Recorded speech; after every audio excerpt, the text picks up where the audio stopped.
ఐటీలో ఎంట్రీ కావాలా? Training software engineer గా అజా కోడింగ్ ట్యూటర్ లో 2 వీక్స్ ట్రయల్ పీరియడ్ లో వెంటనే చేరండి. హాయ్ హలో నమస్తే వెల్కమ్ టు సుమన్ టీవీ. నేను మీ యాంకర్ పవన్. ఈ రోజు మనతో ఒక బ్యూటిఫుల్ అని ప్రేరణ గారు ఉన్నారు. మరిన్ని నిమిషాలు ఆవిడని అడిగి తెలుసుకుందాం. హలో అండి, ఎలా ఉన్నారు? బాగున్నాను, మీరు ఎలా ఉన్నారు? మస్తుందా? ఇప్పుడే వచ్చి ఇంకా జోష్ లో ఉన్నా. నేను సడన్ గా షాక్, ఏంటి ఇప్పుడు మేక్ ఓవర్ చేశారా, సంథింగ్ చేంజ్ చేయరా కొంచెం బయటికి రాగానే అనిపించింది.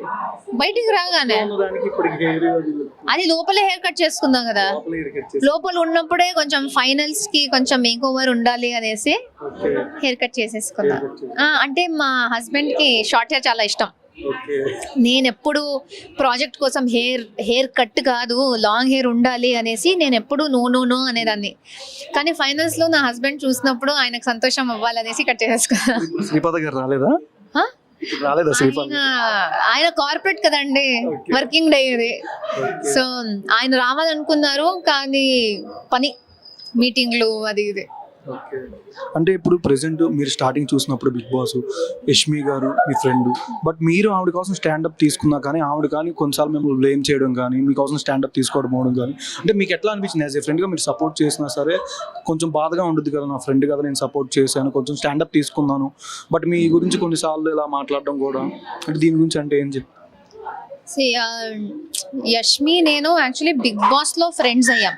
ఏదున్నా అంటే ఒక ప్రాజెక్ట్ చేసాం, దానిలో కొలీగ్స్ అంతే. కొలీగ్స్ తో మీకు ఎంత పరిచయం ఉంటుందో అంతే. బిగ్ బాస్ లో ఫ్రెండ్స్ అయ్యాం. నా సైడ్ నుంచి నేను ఆమెని గట్టి ఫ్రెండ్ లాగా తీసుకున్నా.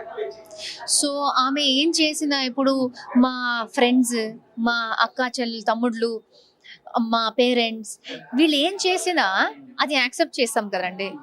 సో అలానే కొన్ని టైమ్స్ మాకు ఫైట్స్ జరిగాయి. ఆమె ఒపీనియన్స్ ఆమెకు ఉంటాయి, నా ఒపీనియన్స్ నాకు ఉంటాయి. ఆమె ఒపీనియన్స్ ఆమె కొన్ని టైమ్స్ ఎక్స్ప్రెస్ చేసింది. నేనేదో మహాన్ వ్యక్తి కాదు, ప్రతిదీ నాలో పర్ఫెక్ట్ అని లేదు. నేనేదో చేస్తే ఆమెకు నచ్చలేదు, ఆమె చెప్పుకుంది. అలా అనేసి నా గురించి ఒక్కటి నువ్వు బ్యాడ్గా చెప్పావు, లేకపోతే నా గురించి మంచి చెప్పట్లేదు అనేసి నేను వెంటనే నా ఫ్రెండ్షిప్ని మార్చేసుకోను కదా. ఫ్రెండ్ అన్నప్పుడు ఎంతైనా, ఎన్ని గొడవలైనా, ఎన్ని డిసగ్రిమెంట్స్ అయినా ఒప్పుకుంటాం, అది యాక్సెప్ట్ చేస్తాం.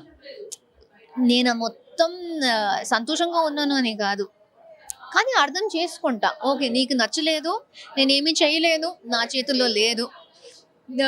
నాకయ్యేంత నేను మొత్తం నేను ఫ్రెండ్గా అర్థం చేసుకొని నీ కోసం ఉంటా అనేది నేను నా దాంట్లో ఉన్నా. దోస్త్ గురించి కానీ దేని గురించి అంటే స్టార్టింగ్ లో మీరు ఎక్కువ ఏమి ఫైర్ అవ్వలేదు, సైలెంట్ గా ఉన్నారు. బట్ బిగ్ బాస్ కి వెళ్ళక ముందు ఇప్పుడు బయటకు వచ్చేసిన విన్ అయ్యారు, ఆల్మోస్ట్ విన్నింగ్ దాకా వచ్చారు మీరు. అదే ఇప్పుడు గెలిపోవడంలోనే ఎవరికైనా సహజం, కానీ లాస్ట్ దాకా ఉన్నారు కాబట్టి ప్రయత్నం అది అప్రిషియేట్ చేయాలి కంపల్సరీగా. వెళ్ళక ముందు ఎలా అనిపించింది, వెళ్ళిన తర్వాత ఎలా అనిపిస్తుంది, బిగ్ బాస్కి వెళ్ళి వచ్చిన తర్వాత మీకు? నాకు యాక్చువల్లీ సేమ్ అనిపిస్తుందండి. నాకు మార్పు ఏమి పెద్దగా నేను అలాగా ఫీల్ అవ్వట్లేదు. ఎందుకంటే నేను ఏ మనిషిలా ఉన్నానో వెళ్లే ముందు అదే మనిషి బయటకు వచ్చింది. సో యాజ్ ప్రేరణ నేను అలానే ఉన్నా. కానీ నాకు ఇంకా దీనిది కంప్లీట్ పిక్చర్ తెలియదు, ఎందుకంటే నిన్నే వచ్చాను నేను. బట్ వచ్చి నా ఫ్రెండ్స్ నుంచి, లేకపోతే నా ఫ్యామిలీ నుంచి నాకు ఎంత తెలిసిందో, నా కోసం బయట జనాలు ఎలా నుంచున్నారు, నా కోసం ఎలా ఫైట్ చేశారు.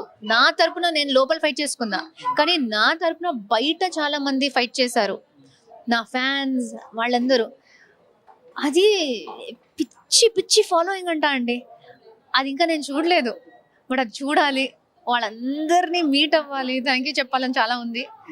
దానికి నేను వెయిట్ చేస్తున్నా, త్వరలో కలుస్తా అని అనుకుంటున్నా.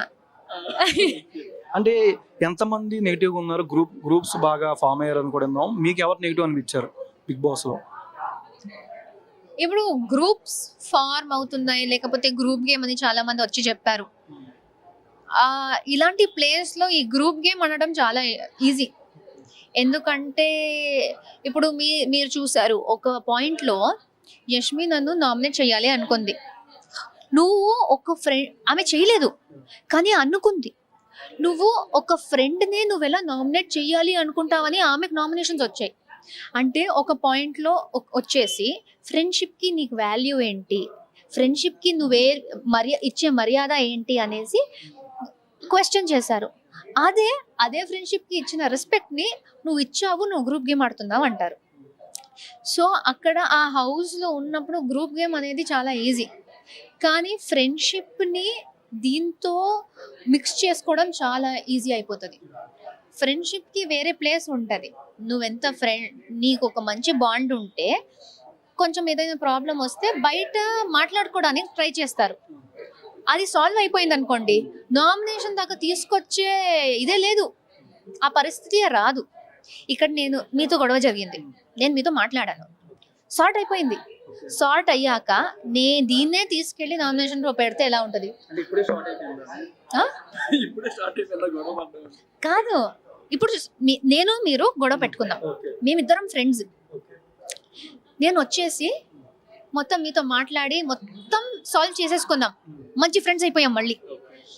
అయినా నేను ఈ ఇష్యూని వెళ్ళి నామినేషన్లో పెడితే మీకు ఎలా అనిపిస్తుంది? నెక్స్ట్ టైం మళ్ళీ ఎప్పుడు వెళ్తారు? మన ఇద్దరు ఫ్రెండ్షిప్ ఎప్పుడు అక్కడ నామినేట్లో పెడతారని. అలా కాదండి, నేను చెప్పేది ఏంటంటే ఇక్కడ ఫ్రెండ్స్ దగ్గర సార్ట్ చేసేసుకుంటాం, అది గొడవ దాకా వెళ్ళదు. ఎప్పుడు ఇక్కడ కూడా నేను బాగా కామ్గా ఎక్స్ప్లెయిన్ చేయడానికి చూస్తూ ఉన్నప్పుడు కూడా మీరు అర్థం చేసుకోకపోతే అప్పుడు అది అక్కడ నామినేషన్ దాకా వెళ్ళి పెద్ద గొడవ అవుతుంది అంతే. సో గ్రూప్ గేమ్ అనేది ఫ్రెండ్షిప్తో మిక్స్ అయిపోయి ఇలా ఈజీగా గ్రూప్ గేమ్ అనిపిస్తుంది, కానీ ఇట్స్ ఓన్లీ కొన్ని పాయింట్స్లో ఫ్రెండ్షిప్, కొన్ని పాయింట్స్లో ఒపీనియన్, కొన్ని పాయింట్స్లో గేమ్ అంతే. అంటే మీ ఫ్రెండ్ రష్మిక గారు ఆల్మోస్ట్ డిసెంబరే ఆవిడకి కూడా బాగా కలిసి సోషల్ మీడియాలో మంచి వైరల్. యానిమల్, పుష్ప1, పుష్ప2. రీసెంట్గా పుష్ప2 చూసారా? నేను చూడలేదండి. ఆహా, అస్సలు లేదే. నేను చెప్పాను కదా, ఇప్పుడే వచ్చాను. ఎక్కడ నేను బయటికి అడుగు పెట్టడానికి మా ఫ్యామిలీ మెంబర్స్ ఇంకా వదలట్లేదు.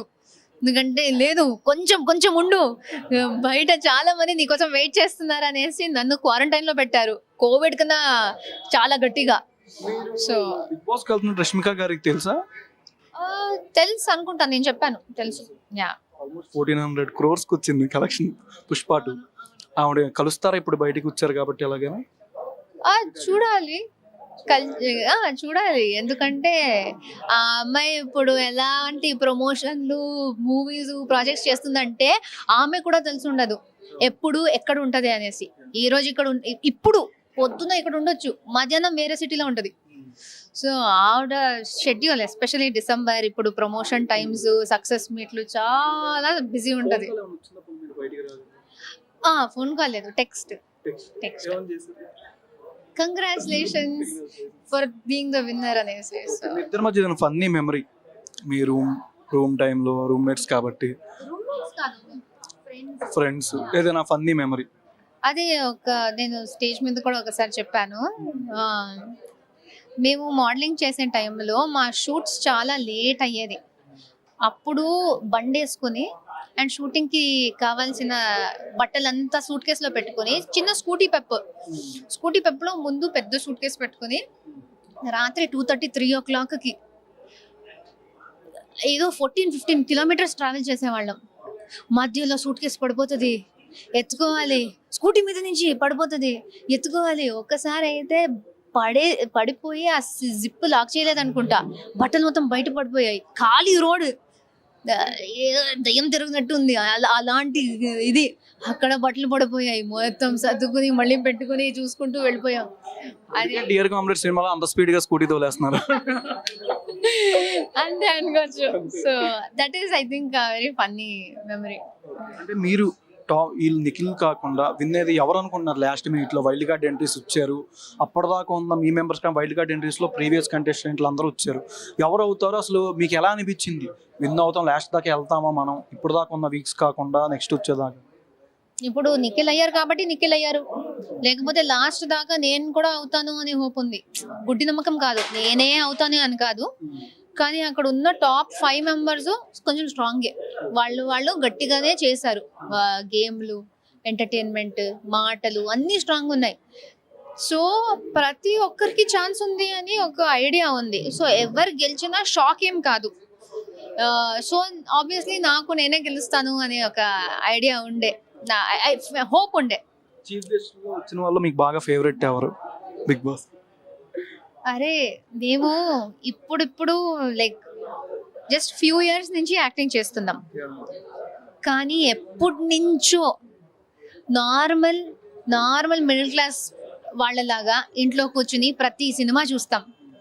మాకు ఎవరు వచ్చినా సూపర్ స్టారే. అంటే నాకు హార్డ్ కోర్ ఫేవరెట్ అంటే మహేష్ బాబు గారు. బట్ రాలేదు. బట్ ఆయన ఫేవరెట్ అని ఒకరు ఉంటారు. కానీ స్టేజ్ మీద వచ్చే ప్రతి సెలబ్రిటీ కూడా అబ్బా ఏంటి వచ్చేసారు వాళ్ళు, మా కళ్ళ ముందే ఉన్నారు, అబ్బా అబ్బా అక్కడే ఉన్నారు. విజయ్ సేతుపతి గారు, ఉపేంద్ర గారు, రామ్ చరణ్ గారు, ఎవరు వచ్చినా అరే టీవీలో చూసే వ్యక్తులు మా కళ్ళ ముందు అక్కడే జస్ట్ నేను ఒక 10 steps వాక్ చేస్తే వాళ్ళు ఉంటారు. సో ఆ ఫీలింగే వేరే కదా. స్టార్స్ని స్క్రీన్లో చూసే స్టార్స్ని ముందు చూస్తే నేను ఏదో బిగ్ బాస్ చేశాను అనేసి అది వెళ్ళిపోదు ఎక్సైట్మెంట్. సీరియల్స్ ఏమైనా ఉంది వచ్చిన దగ్గర సినిమాల కన్నా ఆఫర్స్ ఏమైనా? ఇంకా ఇప్పుడే వచ్చానండి నిన్న నేను ఈ రోజు నా ఫోన్ తీసుకున్నా. అస్సలు నాకు ఐడియానే లేదు. ఇంకా నేను వరల్డ్ తో కనెక్ట్ కాలేదు బ్రెయిన్ లో. సో ఇంకా ప్రాజెక్ట్ చూడాలి, చూద్దాం నెక్స్ట్ ఏముంటుంది. పుష్ప సినిమా ఎప్పుడు కొంచెం ఒక 1 week అట్లీస్ట్ 1 week తర్వాత కొంచెం ఆరాంగా వెళ్ళి, ఎందుకంటే పుష్ప 2 థియేటర్స్ నుంచి వెళ్ళిపోయే లాంటి మూవీ కాదు, ఉంటది అది గట్టిగా ఉంటది.